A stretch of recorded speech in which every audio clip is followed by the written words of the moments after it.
Hello friends, मेरे channel education classes में आप सबका बहुत बहुत स्वागत है। दोस्तों, अगर आपको मेरी वीडियोज अच्छी लगती है तो इन्हें लाइक जरूर कीजिएगा और मेरे चैनल को सब्सक्राइब कीजिएगा। आप जैसे ही चैनल को सब्सक्राइब करेंगे, साथ में एक छोटा सा बेल आइकन आएगा, उसे जरूर प्रेस कीजिएगा ताकि आपको मेरी हर वीडियो का नोटिफिकेशन मिल सके। और हाँ, अगर आपका कोई क्वेश्चन या क्वेरीज है तो प्लीज मुझे कमेंट बॉक्स में जरूर लिखिएगा। मैं आपके सभी कमेंट्स पढ़ती हूँ और आपके कमेंट्स मुझे बहुत मोटिवेट करते हैं। तो दोस्तों, ये जो चैनल है specially MA in education, BEd और जेबीटी और बीटीसी क्लासेस के लिए है। इसके अलावा जो स्टूडेंट सीटेट, टेट और एजुकेशन में नेट का प्रिपरेशन कर रहे हैं उनके लिए भी बहुत ही हेल्पफुल होने वाला है, क्योंकि मैं एजुकेशन के हर टॉपिक को यहाँ पे कवर करूंगी। तो अब देरी किस बात की, जल्दी से चैनल को सब्सक्राइब कर लीजिए। और अब स्टार्ट करते हैं आज का टॉपिक। दोस्तों, आज का हमारा टॉपिक है फैक्टर अफेक्टिंग लर्निंग, यानी कि ऐसे कौन कौन से फैक्टर हैं जो लर्निंग को अफेक्ट करते हैं, या हम कह सकते हैं अधिगम को प्रभावित करने वाले कारक कौन कौन से होते हैं। तो आज की इस वीडियो में हम इस टॉपिक को डिस्कस करेंगे।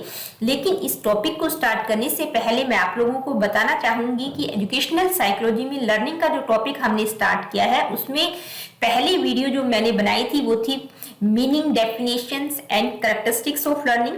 उसके बाद सेकंड वीडियो में हमने डिस्कस किया था टाइप्स ऑफ लर्निंग स्टाइल्स, और आज हम डिस्कस करेंगे फैक्टर अफेक्टिंग लर्निंग। तो आइए देखते हैं ऐसे कौन कौन से फैक्टर हैं जो लर्निंग को प्रभावित करते हैं, यानी कि अधिगम को प्रभावित करने वाले ऐसे कौन कौन से कारक हैं। सबसे पहले हम डिस्कस करेंगे इंटेलेक्चुअल फैक्टर्स। देखिए, इंटेलेक्चुअल फैक्टर्स को हम हिंदी में कहते हैं बौद्धिक कारक, यानी कि व्यक्ति का इंटेलेक्चुअल लेवल किस तरह का है, वो भी व्यक्ति का इंटेलेक्चुअल या आईक्यू लेवल जो होता है वो भी लर्निंग को प्रभावित करता है। कैसे करता है? The term refers to the individual mental level. Success in school is generally closely related to level of the intellect. Pupils with low intelligence often encounter serious difficulty in mastering schoolwork. Sometimes pupils do not learn because of special intellectual disabilities. देखिए, intellectual जो term है उसका मतलब होता है व्यक्ति का mental level कैसा है, यानी कि बच्चे का आईक्यू लेवल कैसा है।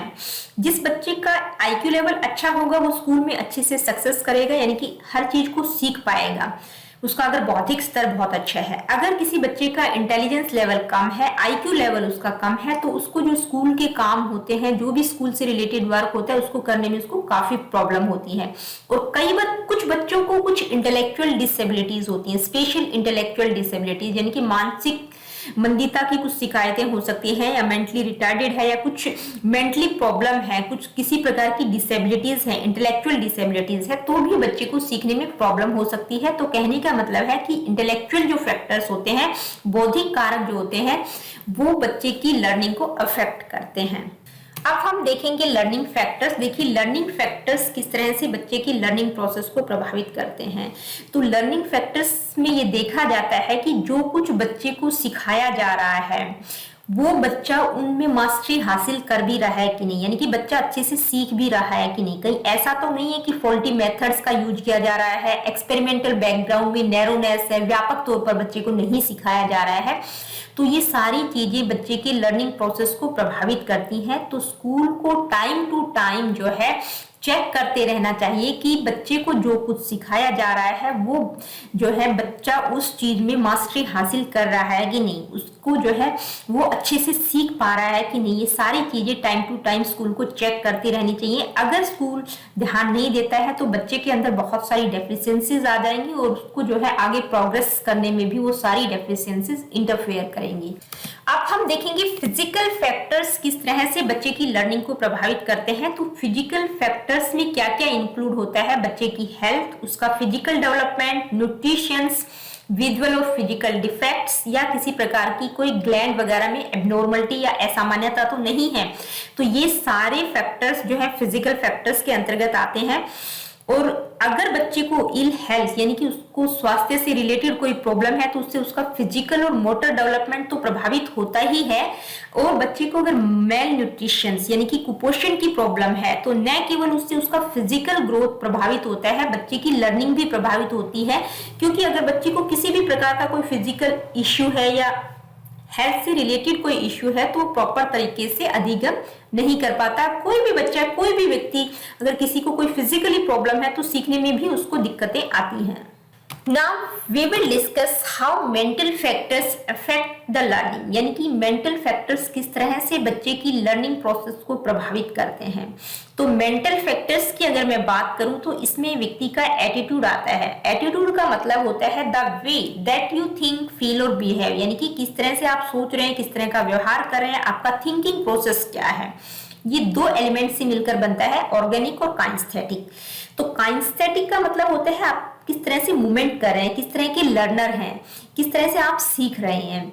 इसमें हमारा जो इमोशन और इंटरनल अगर किसी प्रकार का डिस्टरबेंस है तो वो हमारा एटीट्यूड से रिलेटेड नहीं होता। एटीट्यूड हमारा बिहेवियर होता है, किस तरह का हम व्यवहार करते हैं, किस तरह से हम सोचते हैं, तो वो हमारे एटीट्यूड में आता है। तो जो मेंटल फैक्टर्स हैं वो भी व्यक्ति की लर्निंग को प्रभावित करते हैं।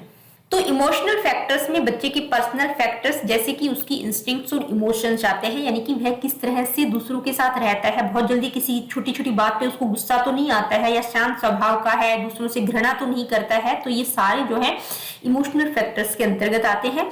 और सोशल फैक्टर्स की अगर मैं बात करूं तो देखा जाता है कि बच्चा सोशली किस तरह का है, यानी कि सामाजिक परिपक्वता उसकी कैसी है, समाज के लोगों के साथ मिलजुल कर रहता है कि नहीं, उसका नेचर कोऑपरेटिव है या प्रतिद्वंदिता की भावना उसमें है।